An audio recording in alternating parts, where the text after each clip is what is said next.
An engineer named Mike Dillon has inspected a significant number of fire doors and frames at Staples and found them fully functional.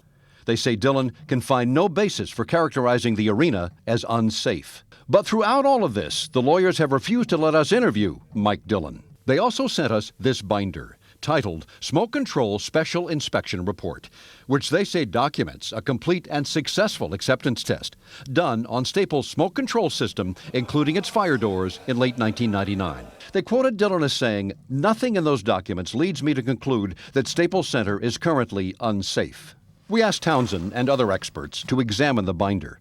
They all reached the same conclusion, that this is a snapshot of incomplete tests done on an incomplete smoke control system, only partially compliant with the codes, many months before the certificate of occupancy. There was no mention of any of the doors operationally, if the doors operated properly. There was never any mention or report that all the devices were tested. In addition, we've uncovered fire department documents that show the alarm system and fire control panel for the smoke control system had not been installed at the time this report was prepared. If you have a fire control panel that's only partially operational, not fully, can you conduct a full acceptance test of the smoke evacuation system? No. Moreover, according to this fire department log, over the next 5 months, right up to the certificate of occupancy, fire and building officials continued to investigate whether the smoke control system actually worked. That entire time, they were testing every day. The day before the certificate of occupancy, Fire Inspector Reitzel issued his own final test report on the smoke control system and indicated by an empty checkoff box that he had not given it a passing grade. Instead, he referred readers to his log notes, in which he wrote, "I spoke with Bob Flores, and he said most of the rated fire doors in the facility have been altered or improperly repaired and installed, and that he would not certify them as they are now." You expressed that opinion. Absolutely, in and writing. You said, "I will not certify these fire doors." Absolutely, in writing. In writing. Meanwhile, according to this permit, building officials ran final tests on components of the smoke control system and gave them only partial approval. Even so, the following day, February 16th, 2000, the city signed off on Staples' certificate of occupancy, verifying that all fire life safety systems were proven effective. We asked the former Chief Deputy Fire Marshal for the state of Washington, how could that happen? It can happen if the city officials sign off on the C of O when they shouldn't have. That's how it can happen. It shouldn't happen that way. No way it would happen here if I was involved. I would never sign off on a smoke control system or recommend to the building official to sign off on the C of O unless all the life safety systems were up and running and it passed 100% of the certification and acceptance testing. Townsend isn't the only cautionary voice. This is an inspection problem. Jake Pauls, a renowned expert on fire safety evaluations and evacuation procedures, says he finds the evidence we collected on Staples troubling. There are various reasons for this. One being that doors are ill-fitting or don't work the way they're supposed to, and hence the smoke control will not work as well as it's supposed to. And secondly, there appears not to have been adequate testing or evaluation of the smoke control system. Tim Lewicki admitted in his original interview that he'd been eager in 1999 to get the arena up and running.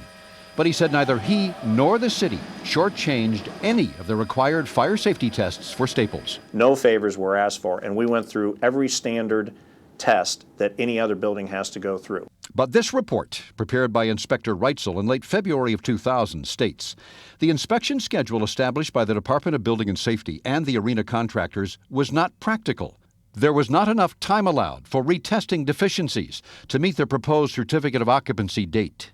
Even now, 7 years later, Building and Safety's computerized database shows that many fire safety permits for Staples, including the one for smoke control components, still have only partial approval as their final inspection entries. The department says it's behind in its data entry. It's clear that this door is not latched.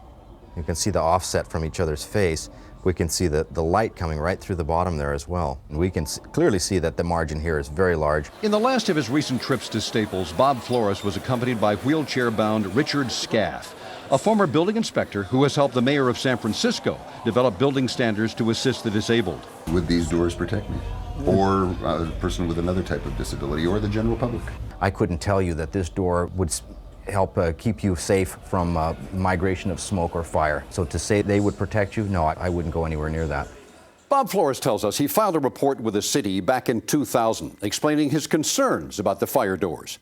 We filed a public records request asking the Department of Building and Safety for a copy of his report. They referred us to the fire department. We scoured fire department files for it and found no trace. Building and Safety told us the labels placed on the fire doors by the manufacturer are proof the components are certified as code compliant. Flores says that under code requirements, once a fire door is fully installed, if any part of it is damaged or installed improperly, it must be recertified by an independent inspector, like the testing agency he worked for at Staples in 1999-2000. In their many letters to us, Staples lawyers emphasized that the smoke control tests chronicled in the binder they sent us, prepared in late 1999, represent the complete successful acceptance testing necessary for a certificate of occupancy.